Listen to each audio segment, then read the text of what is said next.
Encore une fois, j'avais raison. Aujourd'hui, votre très cher détective va vous parler de la Tunisie. En effet, un procès hors norme a eu lieu en Tunisie pour arrêter tous ceux qui volaient, vont essayer de déstabiliser le pays. Donc bien évidemment, la gauche a décidé de tomber sur la Tunisie. On se demande pourquoi. Tu vois, depuis qu'il lutte contre la corruption, contre l'entité sioniste, la LFI a décidé de tomber sur la Tunisie, bien évidemment, et je vous avais expliqué, et ça m'avait valu une vague de boycott, de NAS, de tout ce que tu veux, en me disant oui, mais la LFI, il n'y a que la LFI qui soutient la Palestine, tu vois, mais bon, bah, c'est encore autre chose, mais bon, ça c'est marrant. Et j'avais pour contextualiser dénoncé l'action de Rima Hassan, qui depuis son mandat ne fait que de tomber sur les alliés de la Palestine. Tu vois, concrètement, hein, c'est-à-dire que je te parle pas en train de parler sur les réseaux sociaux. Son travail a été tombé sur la Biélorussie, sur la Tunisie, l'Iran, la Syrie, et en fait tout ce... Voilà. Mais bon, c'est encore autre chose. Et donc, on apprend aussi que dans les condamnés en Tunisie, il y a Bernard-Henri Lévy. Donc, je rappelle... Quand je vous avais dit faites attention, quand Assad va tomber, vous soutenez le grand Israël, vous n'avez pas écouté, vous avez applaudi. Parce que les agents pro-palestiniens, mais qui sont financés par qui vous savez, vous ont dit d'applaudir. Vous avez applaudi et puis ça vous a choqué de voir Netanyahou dire c'est la plus grande nouvelle pour Israël. Vous vous êtes dit c'est bizarre quand même. Et il y a un certain temps, je vous ai expliqué que Rima Hassan, son travail était de tomber sur non pas la Palestine, hein, non, non, non, c'était de tomber sur les alliés de la Palestine pour l'isoler. Hein. En tout cas, du côté des gauchistes. Et donc certains m'avaient dit non, etc. et ainsi de suite. Force est de constater qu'elle est tombée sur la Biélorussie et que la Biélorussie apporte son soutien total à la Tunisie. Donc cette fois-ci, dans cette vidéo, on va revenir dans le concret, hein, dans le concret et non pas dans les manipulations et les propos qui sont en l'air. Nous avons Rima Hassan aussi qui a été auditionné. Et il y a eu un clash avec la Rafovitch, là, ou je sais pas quoi, là, la fille de ministre des Affaires étrangères, ou je sais pas quoi, là, le porte-parole de Tsahal, etc.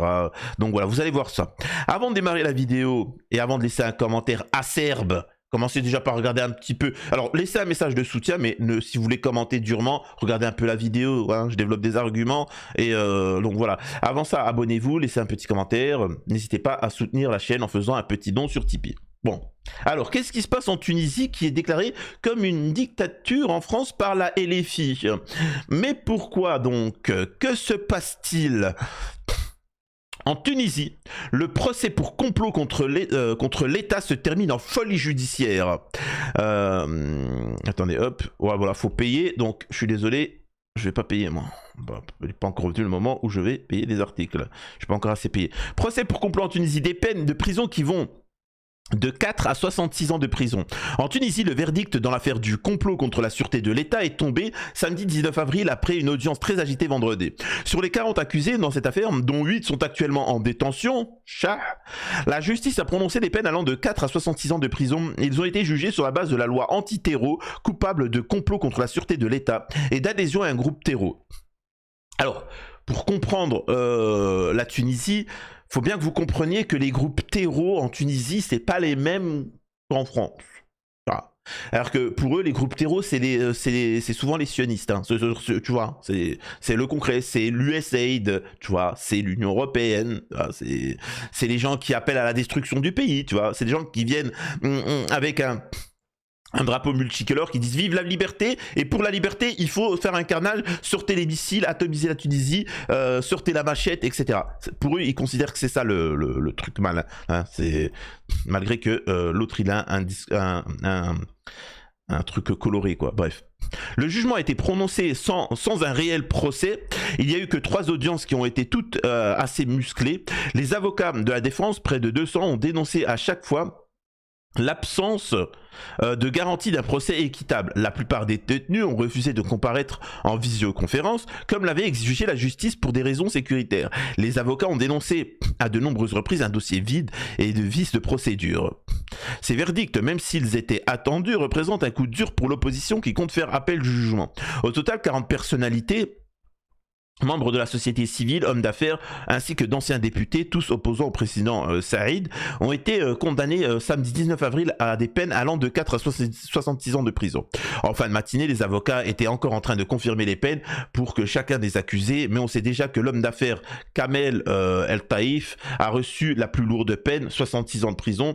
Ensuite, l'homme politique turc a été condamné à 48 ans, Nourdine, membre du parti islamiste, etc. Les peines varient de 33, 18, 13, 10 ans, 4 ans, etc. L'écrivain et philosophe Bernard-Henri Lévy, cité dans cette affaire, écope plus de 33 ans de prison.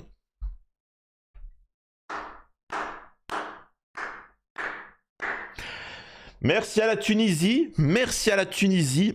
Alors, il faut savoir aussi que Bernard-Henri Lévy a appelé à la destruction de la Tunisie, a essayé de déstabiliser réellement la Tunisie, comme tous les autres pays d'ailleurs. Donc merci infiniment à la Tunisie d'avoir, je sais que ça dérange certains à la LFI de condamner Bernard-Henri Lévy, tu vois, mais merci à la Tunisie de l'avoir condamné. Donc nous avons une Tunisie qui est un pays démocratique, qui n'est pas une royauté, hein, comme tous les pays du Golfe, et que ça ne dérange pas la LFI. Hein. Tu verras jamais la LFI critiquer le Qatar ou des trucs comme ça, hein, parce que forcément, il y en a, ils sont financés par... Bref. Et donc, nous avons une démocratie d'un peuple souverain qui vote pour ce président pour une chose, le soutien à la Palestine et surtout stopper la corruption. C'est-à-dire que déjà, il faut stopper la corruption. Et on se rend compte qu'il fait le travail. Il met en taule tous ceux qui sont corrompus et ainsi de suite, etc. Et bizarrement, nous avons au Parlement européen la LFI, en la personne de Rima Hassan, qui dit « Oui, mais c'est un coup d'État démocratique, il faut être contre. » C'est une dictature. Et donc quoi? C'est-à-dire que c'est un coup d'État démocratique, c'est-à-dire que, en fait, le peuple a voté, mais vous n'êtes pas d'accord. C'est-à-dire que eux, ils sont pas d'accord. Tu vois, le peuple, peut-être il est trop teubé, tu vois. Donc qu'est-ce qu'on fait? On les met dans des camps. Qu'est-ce qu'on fait? Qu'est-ce qu'on fait les Tunisiens, hein? On leur apporte la démocratie, hein, avec une bombe atomique directement.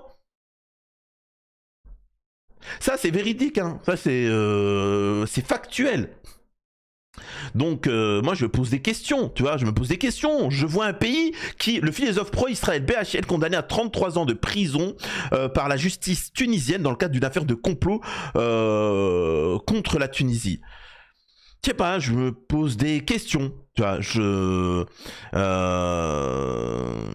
pose des questions, je me dis c'est bizarre quand même, la Tunisie qui dénonce Israël, qui dénonce les complots et ainsi de suite, et bim, what the fuck. Le président biélorusse Alexandre Loukachenko serait dit prêt à aider la Tunisie pour son approvisionnement en denrées alimentaires et en produits pétroliers. Bizarre cette histoire. On est en train de me dire qu'il y a l'Algérie, la Tunisie, l'Iran, tu vois, l'Iran, la Syrie, bon plus maintenant, mais les Palestiniens, les Russes, les Chinois, les Biélorusses qui forment le Sud global, qui se soutiennent entre eux, hein, qui sont contre l'État d'Am Israël, qui reconnaissent la Palestine et qui soutiennent la Palestine. Et en face, nous avons les entités qui soutiennent Am Israël, et bizarrement, t'en as qui tombent que sur ces pays-là. C'est quand même phénoménal cette histoire, tu vois. Hein, ça serait presque à se demander s'il y a des, comment on appelle ça, pas des attaques sous faux drapeau, mais disons des infiltrés. Hein. Ça, c'est... Donc, encore une fois, il ne faut pas faire fonctionner son cœur en amour, en politique, tout partout. Le cœur... il se fait facilement avoir. Loukachenko fait la guerre à toutes les voix dissidentes de la société civile. Loukachenko se présente à un 7e mandat. Cet été, Loukachenko a successivement gracié des prisonniers politiques. Toutefois, des milliers de syndicalistes, de journalistes et d'opposants politiques sont encore détenus et pour certains torturés. C'est le cas par exemple de Andrei Njot, défenseur des droits humains actuellement détenu en Serbie. Nous demandons au régime serbe de ne pas extrader Andrei vers la Biélorussie, dernier pays européen à ne pas avoir aboli la peine de mort. C'est aussi le cas de... Il y a la peine de mort en Biélorussie, c'est le dernier. 2 secondes. Acheter un appart en Biélorussie. Voilà. Et là, en Biélorussie, apparemment, les pédos, ils... je vais vous assurer qu'ils animent pas des émissions de télé, hein, là-bas. Allez, on écoute la suite. Maria Kalesnikava, détenue à l'isolement, sans accès à des soins médicaux adéquats, et ce, malgré la détérioration de son état de santé. Le prix Nobel de la paix Alex Bialatsky et le syndicaliste Alexandre Yakashuk sont également concernés par ces pratiques. L'Union européenne doit exiger des autorités biélorusses de libérer immédiatement tous les prisonniers politiques arrêtés et détenus sur la seule base de leur opposition au pouvoir en place. Donc voilà. Donc encore une fois, moi j'ai des amis, hein, j'ai des connaissances, j'ai des gens avec qui j'ai pu participer, etc., qui soutiennent Rima Hassan. Parce que pour eux, c'est véritablement quelqu'un qui lutte contre machin. Moi, je suis ultra méfiant. Je suis ultra méfiant. Alors peut-être que je me trompe, hein, c'est peut-être un pur hasard. Encore une fois, ne me faites pas dire ce que je ne dis pas. Moi, je dis juste que dans les faits, il y a des gens, ce que je veux dire par là, parfois c'est des oppositions contrôlées, parfois ce sont des idiots tout simplement. Ce sont des idiots. Tu vois. Maintenant, j'en ai marre de considérer tout le monde comme des idiots, tu vois. Donc moi, je pose une question. Comment ça se fait que la figure qui a été poussée en avant pro-palestinienne, Rima Hassan, tombe sur l'Iran, tombe sur l'Irak, tombe sur la Syrie de Assad, tu vois, tombe sur ces choses-là, tombe sur la Russie de Poutine, tombe sur la Biélorussie, tombe sur la Tunisie, tu vois, tombe sur Trump. Parce qu'en attendant, Trump, je suis désolé, hein, les pro-Kamala Harris, Trump là, il est en train de remettre l'Occident, il les remet à leur place, hein. Le Sud global, c'est une très grosse opportunité pour eux de se développer, pour l'Iran, etc. C'est-à-dire que là, ils sont pas en air, c'est quand même particulier. Les réseaux pédos, tout ça, c'est quand même... Voilà, donc je me pose des questions, tu vois. Dites-moi, véritablement, je veux savoir pourquoi. Bref. Un tribunal de Tunis a infligé de lourdes peines allant jusqu'à 66 ans de prison, etc. C'est leur justice. C'est leur justice, ils ont le droit. Enfin, vous voyez ce que je veux dire? C'est leur justice, ils ont le droit. De quoi je me mêle? De quoi je me mêle pour s'opposer à tout ça? Nous avons le méchant Poutine, ami du Biélorusse et ami de la Tunisie et de l'Algérie, qui dit, regardez.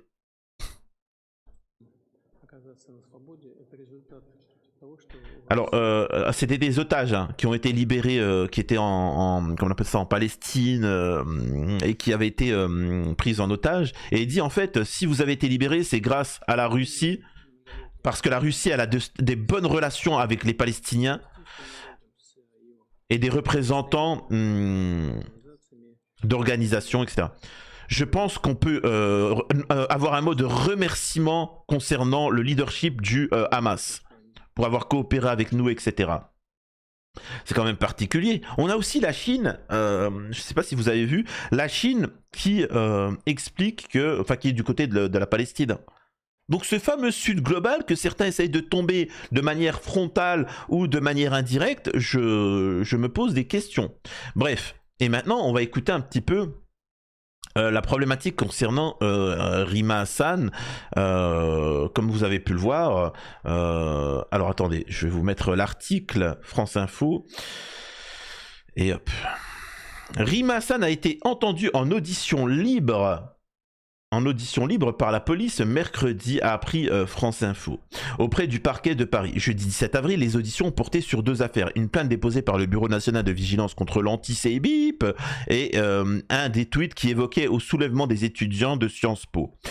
Cette audition se plaçait dans le cadre des enquêtes pour apologie du terreau. Après des propos liés à la ère au Proche-Orient, elle fait suite à une première audition en avril 2024, a affirmé son avocat Vincent Bengart. Alors, je précise, hein, si moi, je voulais des abonnés, gagner, avoir des vues, ne pas avoir de problème, je cracherais sur les Tunisiens. Je crachais sur les Algériens. Parce que les Algériens, alors malgré qu'ils soient nombreux, les Algériens ne soutiennent pas, ils sont pas une communauté, ils sont éparpillés. Par contre, si tu les insultes, ils regardent toutes tes vidéos, ils commentent, ils te soutiennent. En fait, ils te soutiennent sans le vouloir. Alors que, voilà, donc voilà. Si tu veux réussir dans la vie, t'insultes l'Algérie. Et tout le monde a compris ça. Tout le monde en politique, les influenceurs, etc. Les Tunisiens, ils sont tellement peu nombreux en France que c'est contre-productif ce que je fais. Si je pensais à ma carrière et tout ça, et je m'opposerai pas à la LFI, à la gauche, ni à Rima Hassan, qui me vaudra des centaines de t'es pas un pro-palestinien. Oui. En attendant, moi j'ai pas applaudi à côté de Netanyahou, si tu vois ce que je veux dire. Ouais, mais c'est, oui, mais. Bison. Donc voilà, moi je cherche la vérité. Hein. J'aimerais bien me tromper. Hein. Je veux me tromper. Je préfère être. Tu vois, c'est l'expression qui dit je préfère être parano en vie que naïf et mort, quoi. Tu vois, je préfère être un petit peu plus d'apporter de la réflexion. Tu vois. Et donc là, moi je vois que dès que la LFI commence à perdre du terrain du côté de la Palestine, qui sont en machin, qu'il y a des figures pro-palestiniennes sérieuses qui se mettent en place, des mouvements qui se mettent en place, bizarrement, on te met en avant Rima Hassan. En fait, je trouve ça louche et je me méfie parce que dans l'histoire, pour ceux qui connaissent l'histoire, on sait très bien qu'il y a des manipulations, des oppositions contrôlées, etc. Et surtout que moi, j'étais au courant d'un projet de Bolloré et Hanouna qui devait se passer sur TPMP où il y avait un projet d'avoir une opposante pro-palestinienne radicaliste, mais radicaliste, hein, vraiment en mode les Israéliens faut tous les bip, tu as free la Palestine sera libre, etc. Enfin radicaliste, je me comprends, etc. Même si elle devait avoir des procès, c'est pas grave, elle la soutiendrait. La meuf serait devenue millionnaire. Ce que je vous dis, c'est véridique, hein. Ça s'était mis en place.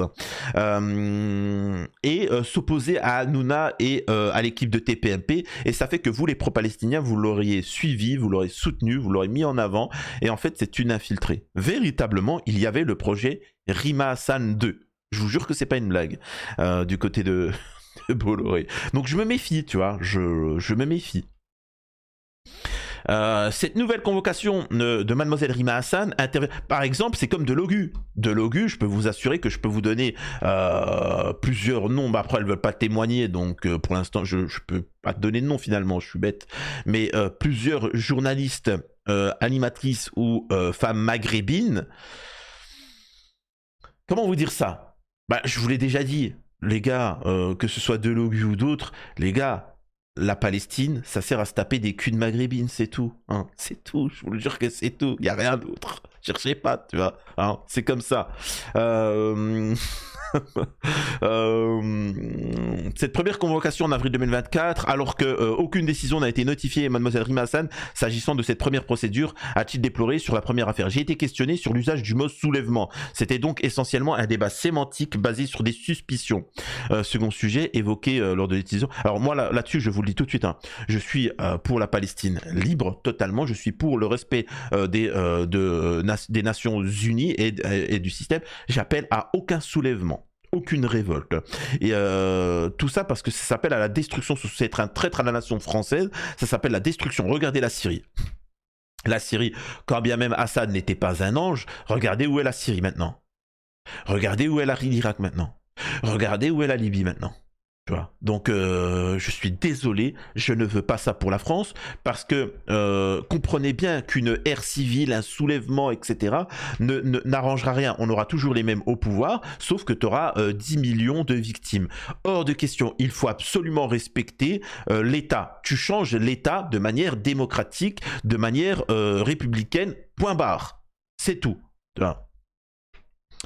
Une criminalisation des soutiens à la Palestine. L'eurodéputé de la France Insoumise a été entendu, etc. Bon, voilà, bon, vous avez compris un petit peu ce qu'il en est. Vous me dites, vous, ce que vous en pensez. Et vraiment, s'il vous plaît, avec argument, ne me dites pas « Free Palestine, vive Rima passe? Non, dites-moi, vraiment, je veux comprendre. Peut-être je me trompe. Peut-être, attention, peut-être c'est une stratégie de sa part pour montrer patte blanche et au final arriver au moment où, bam, elle va le remettre à l'envers. Je sais pas, peut-être qu'elle peut pas tout dire. Je sais pas, je sais pas quoi vous dire. J'aimerais bien. Enfin, j'aimerais bien. Quand on m'a dit Jolani, le nouveau président syrien, allait défoncer Amisraël et ainsi de suite, etc. Je me rends compte qu'il a donné le sud de la Syrie à Amisraël, que c'est le plus grand allié. Tu vois, je regarde les faits, mais je valide à 100% le fait que qu'on peut espérer, tu vois, et faire attention à l'espoir. Et je me méfie des clashs politiques. Regardez ça. Je me méfie des clashs politiques parce que c'est trop facile. Hein. C'est trop facile. Regardez ça.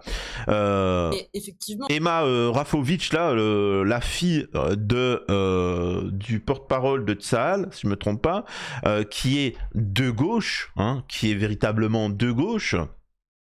Écoutez ce qu'elle dit. Moi, j'ai des désaccords politiques profonds avec Rima Hassan. En tout cas, je ne la considère pas comme une alliée. Elle est... alors, j'ai la chance, en fait, de ne pas être dans les mêmes commissions qu'elle. Donc, je vous avoue ne pas travailler avec elle et elle s'exprime très rarement au Parlement européen. Mais de ce que je vois et de ce que je sais, de ce qu'elle pense et de ce qu'elle dit, j'ai des désaccords profonds avec Rima Hassan qui, en tout cas, font que jamais je ne pourrais travailler avec elle ou m'allier avec elle. Donc là, moi, je le vois, elle est en train de sourire. Alors, certains vont se dire, ouais... Alors, déjà, il y a plusieurs analyses. Alors, je lis le message de Rima Hassan et puis on en discute. Le culot. Ah, parce que vous croyez que je considère comme allié une personne qui se prétend de gauche et qui est infoutu de dénoncer le génocide des Palestiniens, laissez-moi rire. Alors, j'aimerais donner plusieurs points là-dessus. Elle dit qu'il se prétend de gauche. Moi, je considère réellement que Emma Rafovitch, ou je sais pas quoi, elle est de gauche. Je considère véritablement qu'elle est de gauche. Pourquoi le fait d'être sioniste ferait de toi quelqu'un d'extrême droite? Tu peux être de gauche et machin. Les gens de gauche, ils sont appelés à la colonisation. Je vois pas le délire. Enfin, vous voyez ce que je veux dire? Tu peux être pro-palestinien et être d'extrême droite. Regardez, comment on appelle ça? Regardez les pays africains. Ils sont plutôt axés à droite. Regardez Poutine. Regardez la Chine, c'est pas des gauchistes. Et pourtant, vous voyez ce que je veux dire? Donc c'est bidon de venir, en fait, le rôle de Rima Hassan, c'est aussi de vous faire croire que si tu es pour la Palestine, eh ben t'es obligé d'être de gauche. Et c'est pour ça qu'ils sont mal à l'aise à cause de... comment il s'appelle? De Dominique de Villepin. Dominique de Villepin qui est un droitard et qui vient et qui te dit non, moi je aucun problème avec la Palestine. Et donc ça leur met mal à l'aise. Ils se disent quoi?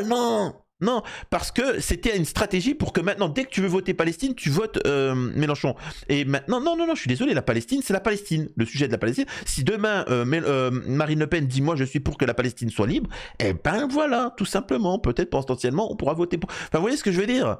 Donc ça leur fait chier. Donc non, ce n'est pas la chasse gardée de la gauche, la question palestinienne. Et donc, il ne faut pas que tu remettes en cause son gauchisme de Emma Rafovitch, sous prétexte qu'elle ne soutient pas, elle n'est pas pour la Palestine libre, hein, concrètement.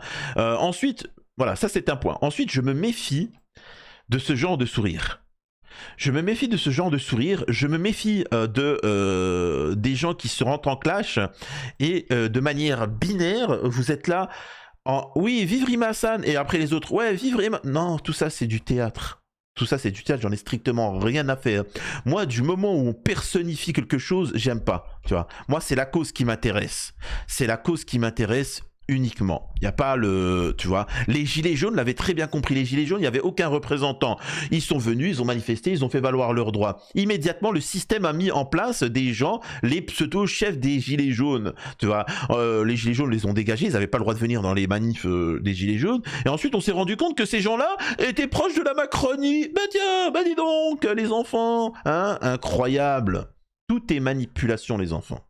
Et moi, je dirais juste une chose pour finir...